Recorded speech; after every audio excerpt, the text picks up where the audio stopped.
YTN 라디오가 보내드리는 신유의 뉴스 정면 승부 4부 순서 시작합니다. 제가 늘 드리는 말씀이지만 유튜브 들어가셔서 YTN 라디오 구독해 주시고요. 신유의 뉴스 정면 승부 좋아요와 댓글 부탁드리겠습니다. 자, 신유의 뉴스 정면 승부 4부. 오늘은 국민의힘은 안착 중인데요. 자, 오늘은 김행전 국민의힘 비대위원과 얘기 나눠보겠습니다. 안녕하십니까? 안녕하세요. 예. 네.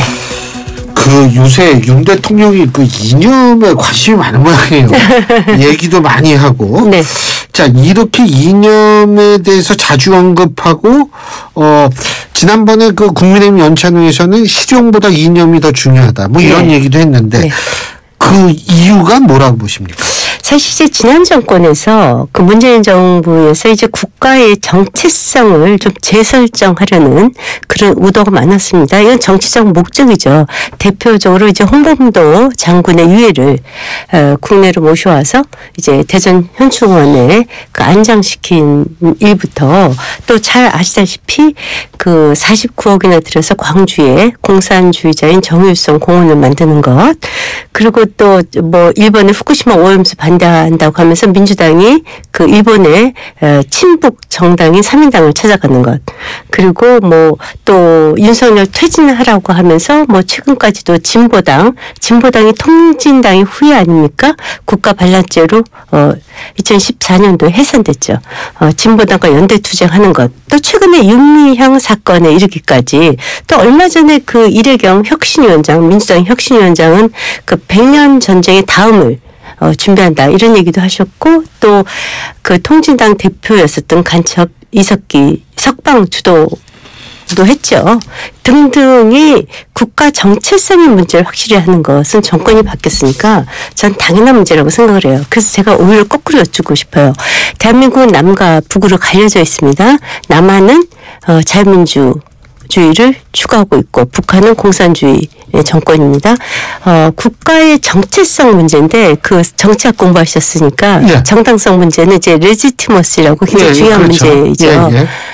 존재 목적이요. 네, 존재의 국가의 존립 이유인데, 교수님은 대한민국의 정당성, 정체성이 남한에 있다고 보세요? 북한에 있다고 보세요? 그거야 당연히 남한에 있죠. 그럼 민주주의 공화국에 있다고 생각하세요? 아니면 북한 공산주의에 있다고 그건 생각하세요? 누가 그걸 그렇게 생각하겠어요. 아니, 갑자기 저희가 우리 이렇게 대학 다닐 때 당연하게 물어보시니까 갑자기 70년대 학번, 80년대 학번은 이제 밑에서 이렇게 막스 책도 보고 그랬어요. 그때 많은 운동권 학생들이 대한민국의 정체성은 북에 있다, 이런 얘기를 하면서 폼잡기도 했었어요. 네. 그런데 그 논란이 지난 문재인 정부부터 다시 불거진 거죠.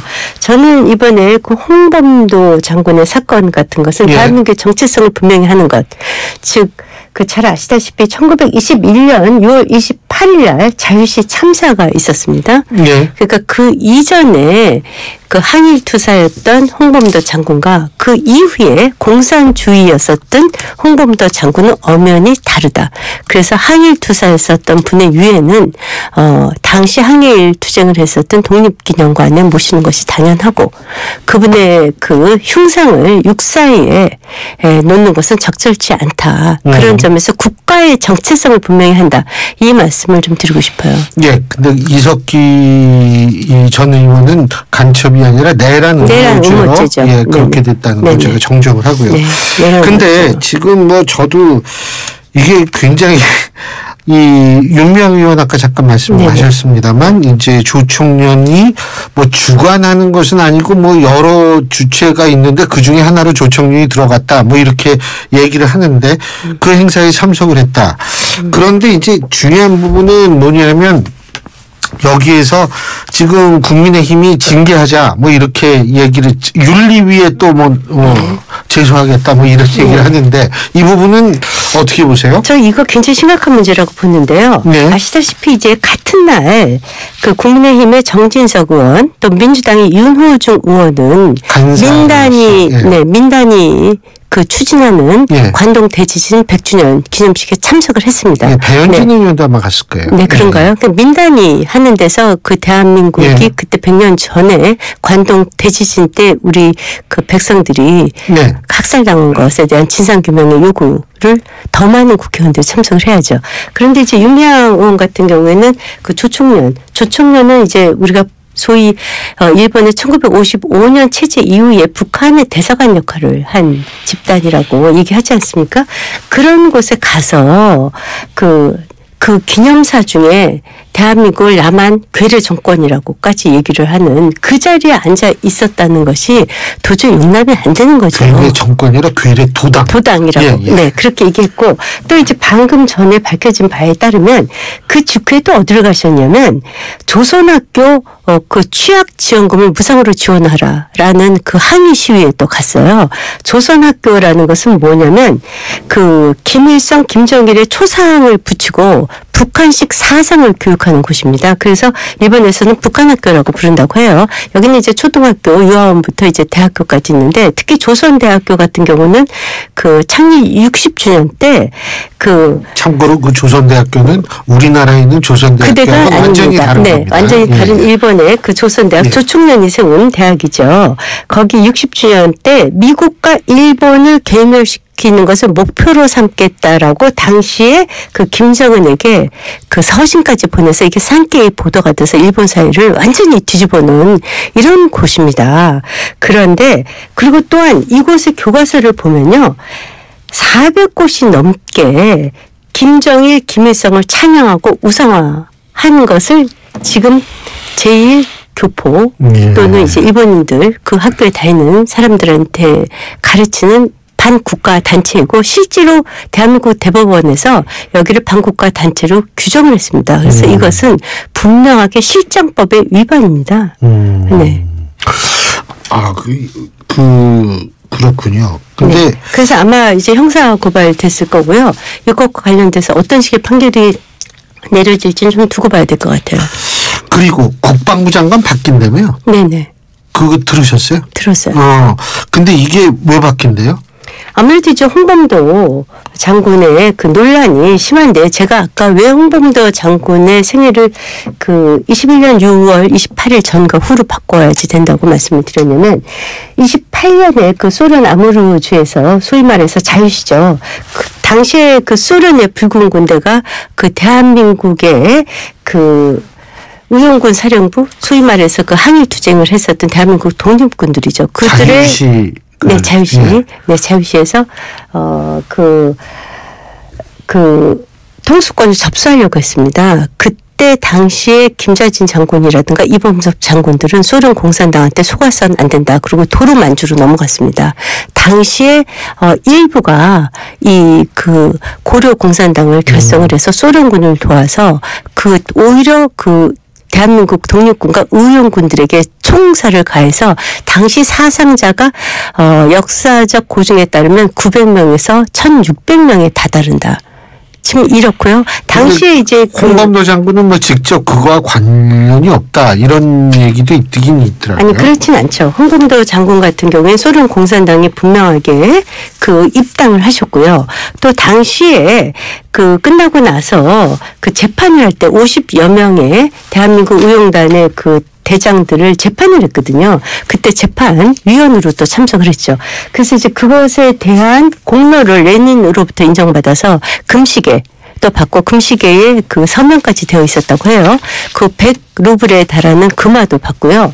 그리고 또 당시에 그 상당한 칭호도 받고 했었죠. 그리고 그것이 아마 또 소련군 대위로 또 편입까지 합니다. 또 나중에 소련 공산당으로 입당도 하고요. 소련 여성과 결혼도 해서 2세를 낳기도 하죠. 그리고 이제 참변 이후에 홍범도 장군은 이제 소련으로 살면서 독립운동을 했는데 대한민국 건국 48년 전인 43년도에 사망을 합니다. 그런데 이분의 부고에 분명하게 이분이 어떤 분이신지 사실은 나와 있어요. 그 부고를 보시면 그분이 어떤 인생을 살았는지 분명히 알 수 있지 않습니까? 이분이 돌아가셨을 적에 레닌 기치라는 신문에 부고가 났었는데요. 홍범도 동무는 레닌 스탈린당의 충직한 당원으로 연세가 높았음에도 불구하고 사회사업에 열성적으로 참가하셨다. 우리 조국과 볼셰비키 당의 퍽 충직한 홍범도 동무는 자신의 생애 경로를 진실히 맞추고 돌아가셨다. 이렇게 얘기를 하고요. 당시에 잘 아시다시피 대한민국 독립군들이 이 홍범도 장군을 암살하려고 상당히 많은 시도를 했었습니다. 그래서 하바롭스키에서 이분의 암살을 시도를 했었는데 실제로 이것들이 다 이제 좌절이 돼요. 좌절이 때 그때 당시에 이제 그 홍범도 장군이 대한민국의 독립군인 그 김창숙, 김오남을 레닌으로 받은 총으로 사살을 합니다. 그래서 현장에서 잡혀요. 대한민국 독립무용단을 죽이고 그래서 구속이 됐는데 레닌 특사로 또 풀려납니다. 레닌 특사로 풀려나고 난 다음에 이분이 그 레닌 증명서를 석방이 돼서 다니시다가 돌아가시기 2년 전인 1941년도 6월 달에 독일과 소련의 전쟁이 터졌을 적에 소련군으로서 열하게 싸우겠다라고 신청을 합니다. 그런데 이제 노령으로 거부가 되고요. 마지막으로는 이제 카자흐스탄에 있는 극장의 경비원으로 그 43년도에 10월 25일 날 사망을 합니다. 그 끝까지 새빨간 공산주의자였었죠. 그래서 이제 육사의 학교의 특징을 보면은 육군사관학교는 대한민국과 6.25가 겪고 난 다음에 북한을 주적으로 해서 공산주의를 분명한 적으로 적시해서 그들과 싸우라고 만든 군사학교입니다. 대한민국의 군 장성을 키우는 학교입니다. 여기에서 거기에 있는 그 홍범도 장군의 흉상은 그 스탈린 시대에 소련의 정복을 입고 레닌으로부터 하사받은 총을 받고 있는 흉상, 그 사진을 근거로 만든 흉상이에요. 그래서 그 육사를 나오신 분들이 선후배들도 다 그 스탈린 제복을 입고 있는 홍범도 장군에게 경례를 할 수 없다. 이것들이 그 동문들의 지금 얘기거든요. 그런데 아시다시피 이제 신원식 그 의원님 같은 경우에는 아직 장관으로 진짜 가시는지 아닌지는 모르겠어요. 일단 이제 그렇게 기사는 나왔는데 이분이 육사 출신이시거든요. 네. 그러니까 이제 육군 생도로 학교 다니는 재직 시절 내내 그 문제의식을 저는 가졌다고 봅니다. 네. 그래서 그렇죠. 이분을 한일 투사로 지금 그 독립기념관에 모시는 것 이전하자는 거 아닙니까? 그렇지만 주적을 분명히 해서 그 공산주의와 싸우는 그 육군사관학교의 흉상으로는 적절치 않다. 저는 진짜 뭐 역사를 그렇게 자세히 잘 몰라가지고. 네네. 알겠습니다. 자, 좀 화제를 바꿔 수도권 위기론에 동의하십니까? 국민의힘에서 나오는 수도권. 선거 아직 많이 남았어요. 잘 아시잖아요, 선거. 그렇죠. 네. 많이 남았죠. 네, 많이 남았어요. 이거를 벌써 얘기할 수가 없어요. 210일 이상은 남았죠. 네. 저희 당도 자신할 수 없지만 민주당도 리스크가 적지 않습니다. 네. 저희 당도 어렵고 그리고 선거는 오만하는 정당은 반드시 집니다. 그리고 이제 위기론은 필요하다. 그렇죠. 그리고 아직 우리 당은 이제 인재 영입도 안 했고요.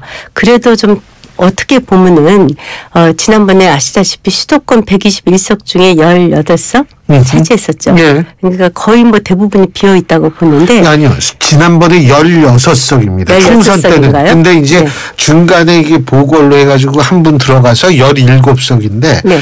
총선 때만 보면 121석 중에 16석. 예. 그러니까 뭐 사실. 근데 그때는 일반적인 선거는 아니거든요. 코로나 때 플러스 대통령 탄핵에 대한 충격의 옆에 가시지 않는 네. 그 일반 선거는 아니죠. 네. 그래서 저희는 그때 같은 아주 특별한 상황은 아니다. 그래서 그때보다는 좀 낫다 이렇게 보고요. 그 또 하나는 이제 그 인재 영입을 그래서 상당히 많이 해야 됩니다. 아시다시피 지난번에 저희 당에 그 좋은 인재들이 지방선거에 많이 차출돼서 나갔거든요. 네. 그래서 비어있는 지역구가 많아서 저희는 이제 인재 영입에 성공하느냐 여부와 정말 그 제대로 있는 경쟁력 있는 반드시 이기는 공천을 할 수 있는가 여기에 달려 있다고 봅니다. 근데 그때 나갔던 그 기초단체장이나 아니면 지방자치단체장 중에서 다시 의원 하겠다고 오는 사람 있을 수 있지 않을까요? 지금까지 한 번도 못 들어봤어요. 왜냐하면 선거 치른 지 이제 1년 얼마 안 됐죠. 1년 그 작년 4월에 6월이었죠. 네. 6월. 그런데 네네. 뭐 이제 1년 좀 지났는데 그래요. 4월 6월 맨날 헷갈리고. 네네. 네. 그래서 이제 내년 4월에 저희가 이제 인재 영입을 많이 해야 되는데 반면에 이제 민주당은 이제 사정이 좀 복잡해요. 뭐 이재명 대표의 사법 리스크 있고요. 그리고 지금 비명계, 친명계 그 공천 갈등도 상당히 심각한 것 같고 분당하면 지거든요. 네, 그렇지만 이제 저희가 그쪽의 실수에 기대할 수는 없죠. 이준석 대표 포용해야 된다고 보세요? 저는 그것은 굉장히 민감한 문제라고 생각을 해요. 민감하다 하면? 네, 그거는 참 쉽지 않은. 정당이라는 것은 파티잔십이라고 그렇죠. 하지 않습니까? 우리 빨치산 하는데 같은 정치 철학을 좀 공유해야지 되는 사람들이 모이는 아주 편견이 많은 집단이 정당이라는 조직이에요.